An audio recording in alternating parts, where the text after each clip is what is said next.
So সবাই আমাকে শাকিব খানের সাথেই দেখবেন ইনশাআল্লাহ। মানে বিষয়টা হচ্ছে এরকম যে মদ খাওয়ার আগে আমি বিসমিল্লাহ বলতাছি। আমি শাড়ি পরলে তো আরো বেশি ভাইরাল। শাড়ি পরলে নাকি ওরটা আরো বেশি ভাইরাল হয়। আচ্ছা মিজান দেখতো এটা কি শাড়ি পরা বলে বলতো। আজকে আমরা যাকে নিয়ে কথা বলবো তার নাম হচ্ছে মারিয়াম।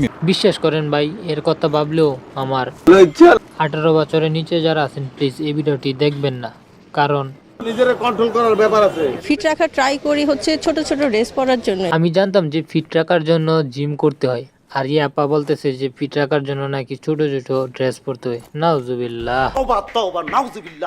আপা আপনি নাকি চাঁদমা গানের আইটেম সং এ আপনি টাকার কথা ছিল, কিন্তু আপনি ছিলেন না কেন? চাঁদ মামা সংটা এটা যদি আমি থাকতাম তাহলে তো উড়াই দিতাম। এখানে তো নুরসাদ কিছুই লাগতেছে। আপা আপনি সত্যি কথা বলেন না কেন? আপনি সেলিব্রিটি ক্রিকেট খেলার লিগে আপনি অশ্লীলতা নিয়ে ব্যস্ত ছিলেন, তার জন্য হয় চাঁদ মামা গানে আপনি সাকিব বাইরে সময় দিতে পারলেন না।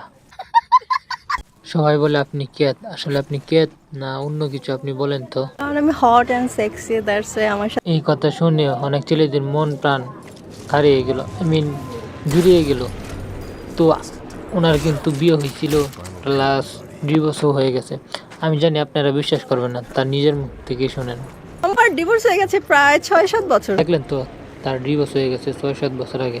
তো আপা এখন কি আপনার বয়ফ্রেন্ড আছে নতুন? আমি কি সবসময় সিঙ্গেল থাকবো নাকি? ও আচ্ছা, তার মানে আপনার বয়ফ্রেন্ড আছে। সো আমার লাইফ পার্টনার দরকার আছে না, আমার একটা বয়ফ্রেন্ডের দরকার আছে না, আমার ঘুরতে হবে না। বাঙালি বাহ, দেশ আজ কোথায় এগিয়ে গেছে, ঘোরার জন্য বয়ফ্রেন্ড লাগবে। বাহ, ভালোই তো। জিম করলাম, ওয়ার্কআউট করলাম, আমি কম খাই, আমি এত বেশিও খাই না সবার মতো।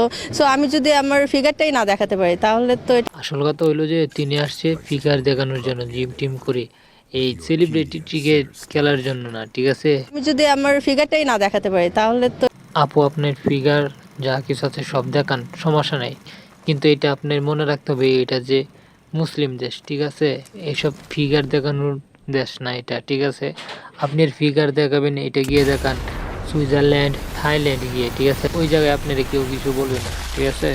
ফিট রাখা ট্রাই করি হচ্ছে ছোট ছোট ড্রেস পরেই সবাই আমার দিকে তাই। তুমি যে সোশ্যাল মিডিয়ায় যে ঝড় তুলছো, তোমাকে নিয়ে রিলস হচ্ছে এবং সবাই আপু আপনার যা দেখানো সব দেখায়েন থাইল্যান্ড, সুইজারল্যান্ড গিয়ে, আর এইসব ইন্টারভিউয়ে বড় বড় লাউ না দেখিয়ে এইসব গিয়ে দেখান আমেরিকা, থাইল্যান্ড, সুইজারল্যান্ড, যা মজা যা দেখানোর দেখান।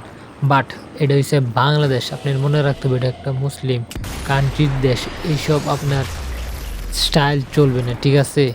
আর আপনি তো ক্রিকেট খেলার সেলিব্রিটি লিগটারে আপনারা নষ্ট করে ফেলছেন, বিশেষত আপনি। আজকের ভিডিওটি ছিল এই পর্যন্ত। যারা যারা ভিডিওটি দেখেছেন অবশ্যই তারা সতর্ক হয়ে যাবেন যে আপনার ছেলে মেয়েরা যে এইসব ড্রেস না পরে রাস্তাঘাটে বাইর হয়, তো সবসময় খেয়াল রাখবেন ছেলে মেয়ের দিকে, যাতে এইসব ড্রেস না পরে বাইর হয় রাস্তাঘাটে, ঠিক আছে? তো ততক্ষণ পর্যন্ত সবাই ভালো থাকবেন, সুস্থ থাকবেন। আল্লাহ হাফেজ।